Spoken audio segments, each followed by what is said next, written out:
Davis. Rick Horrow inside the boardroom, beyond the scoreboard, and philanthropy, broadly defined, has increased 12% year over year in the last 5 years in the trillion-dollar business of sports.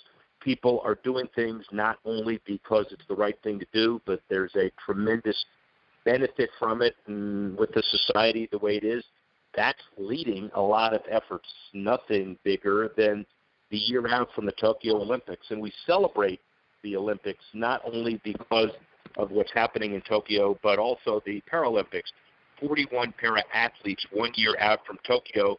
The roster of city-related athletes unveiled 2-3 weeks ago in September, but they do so much more as far as the entire landscape is concerned. The mastermind behind it, although I'm sure she doesn't want to give credit but take it but deflect others, she's the managing director and head of global sponsorship, so it doesn't get any bigger than that. Tina Davis, how are you? Very well. How are you, Rick? I am good. You obviously have a tremendous perspective in this world. UCLA, the board of directors for the Apollo Theater, Park Avenue Armory, figure skating in Harlem, Greenpeace, was at Wheaton Kennedy. So obviously you come to Citi with a lot of experience, and the global sponsorship piece is clearly something that a lot of people do traditionally. Many of your sponsorships are much more, let's call them philanthropically oriented, quite clearly as well. So give us kind of the perspective of how Citi approaches sports sponsorship and why you guys have been so successful. Sure.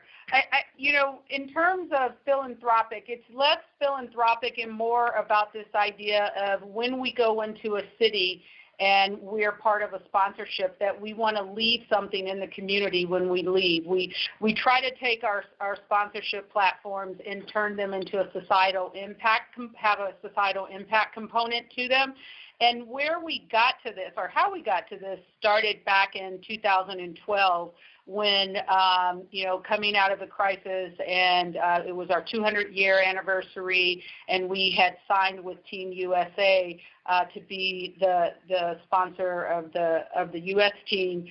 We did a bunch of research, as marketers do, and we found out, we wanted to make sure that the American public felt it was okay for us to be a sponsor given, the recent history. And what we found is that they expected banks to be sponsors of Team USA, and they expected us to support them. But what they didn't want us to do was to go in, slap our logos on a bunch of ads, and then be out after that. They wanted us to leave something in the community and leave something to the Olympic movement. So we took that learning, and then we applied it across all the partnerships that we currently have in our portfolio. For instance, at Citi Field, we have a program for every time a Met hits a home run at Citi Field, we donate 2,000 meals to No Kid Hungry. And then you take something like the President's Cup, which is happening this December in Melbourne, and we're helping them start their very first Chi program out of Australia.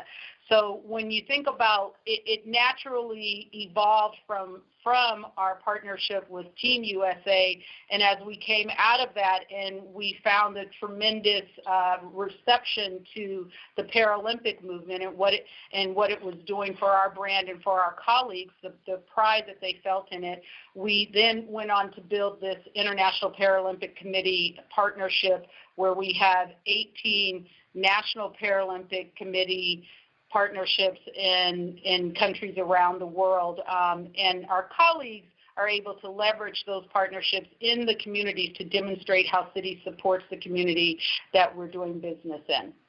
Well, Tina, you're ahead of me on all of this stuff because obviously these are big signature programs for you, and clearly you're all in. We'll talk about each of them as we go forward, but you look like you have at least 200 million customer accounts in 160 countries and jurisdictions. Obviously, resource allocation is a key and prioritization is a key, and you got to do the right thing. And obviously, you have a lot of choices You want to get all in. The Paralympics is a signature program for you, too. How do you make these kinds of decisions? A little bit of ROI, I assume, but gone are the days where the ego-driven sponsorships control. So I assume you do some scientific and metric analysis, and it's pretty sophisticated, huh? Oh, sure. Yes, very sophisticated. We do our standard, metric analysis and things like that, but we also, we don't look at sponsorships as something off the shelf. I spend a lot of time talking to my colleagues around the world and figuring out what are those types of assets that make the most sense. And sometimes those assets do have like a clear share of wallet play in them, something like our Live Nation partnership. And then other times there are things like the IPC that are more mission-led and that aren't necessarily we're not necessarily going into that partnership to drive a business, a hard dollar metric, but more drive a brand metric and raise our profile and demonstrate that we aren't a bank in all these countries around the world that are just there to take. We're actually there to support and to build the community. So it really does depend on what the asset is and what the lines of business are looking for around the world. I think probably one of the keys that a lawyer like me talking marketing but really not knowing what I'm talking about focuses on is the reach, the opportunity to maximize the benefits across different platforms, but also across different demographics and countries. In this case, you mentioned the 41 para-athletes from 20 countries, your team city, but the idea of the relationship spanning at least those 18 national Paralympic committees and on and on. And when you look at the list of them, it's not just here. It's Ireland, it's Malaysia, it's Colombia, it's Poland, and you can list the whole number.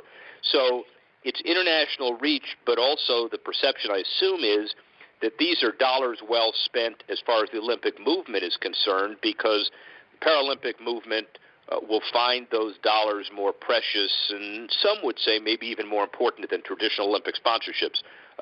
Am I somewhat right about that? Absolutely. This is a global program with local activation. And what's important to note, as you did, is a lot of these national Paralympic committees are very small and aren't seeing the kind of dollars that the Olympic Committee programs are receiving, as well as these athletes. For all Olympic and Paralympic athletes, their money time is game time, right? So for these athletes to have sponsors that come in and say, hey, we want to work with you leading up to the game over a period of 2 years or whatever that timeline is, this is helping young people achieve some type of monetary gain, although it's not about the gain really, but it about the money. It is about national pride, but they're able to have some financial assistance that they typically would not receive, especially being Paralympic athletes versus Olympic athletes. Does that make sense? It makes a lot of sense, and also you have a lot of diversity in different kind of programs too. Your 44 million yard challenge to expand the first tee to Australia, and it is a kind of kickoff of that program relative to the President's Cup, and it's only 3 months old, but it's gotten my attention. And what it does, obviously, is bring attention to the President's Cup, which, given the fact it's in Australia, it needs a kick, it gets a kick, and City provides the kick. So kudos again. Yeah, thank you. And what we liked about the 44 million yard challenge is that it's the circumference of the globe, and this is a global event, and it reinforces City's globality, and it allows our colleagues around the world who aren't in Australia to also participate and support golfers coming out of their regions through the program. So we're always thinking about, yes, we're an American-based bank, but we have a global footprint, and how we can engage our colleagues around the world globally, and then reinforce to consumers that we can be their global partner. All right, so let's talk baseball for a second. The home run relationship, share summer campaign and the like the Community Home Runs program. 20,000 meals to kids each time a Met player hits a home run at Citi Field. 6 million meals have made it to those children. Did Alonzo break the budget this year? You know what, he did. It is 2,000 meals per home run. I wish it was 20,000, but it's 2,000 meals per home run. Sorry about that. I'll take the blame. That's okay. It could be 20. It's a big deal. I would love if it's 20, but yes, Alonzo definitely gave us a run for our money. While we were rooting for him, we were like, oh, here we go, but it's all good. More kids get meals. So we're incredibly proud of what he was able to do this year and our continued partnership with No Kid Hungry. It's a great organization. Broadly defined, Tina, tell me where you think the sports sponsorship business is going trend-wise. With social media these days, do we have to have more of a grassroots activation plan? Mm-hmm. Where is conventional media in your activation and part of how you drive your business as well? You know, you're a trendsetter in the industry, and the industry is so rapidly changing. So, you know, you've got to be a classic entrepreneur. I assume they pay you enough. How's that? Yeah. Is that good? Oh, yeah, sure. Good answer. But you have your hands full because you really have to stay one step ahead of the curve on all this. Right. Well, you know, for me, my background, I actually, before I came to Citi in this role, I was working at Wieden & Kennedy, working on the Jordan brand and Nike New York and things like that. So when I came here, I had the background of creating advertising for sports brands, because I'll just, Nike. And then when I was given the opportunity to kind of build this centralized sponsorship function here at Citi, one of the first things I said is, look, we're not going to just do what everybody else is doing. We have to do what's right for the business. And I think that the biggest trend for companies now is, one, everyone's got to show some kind of ROI on these sponsorships and demonstrate how it's supporting the business. A property that does not help support the brand or a line of business is a property that's of no value to me. The days are gone where you can, just have sponsorships for the sake of having them. I think, as the marketplace becomes more, from a media consumption perspective, becomes more fragmented, you really have to try to fish where the fish are. And so we don't develop anything thinking like 60-second, 30-second spot. We develop thinking agnostically about where are our audience and how are they consuming this particular sport or event, and how can we best serve them the right kind of messaging or be the conduit for them to get a bigger and better experience.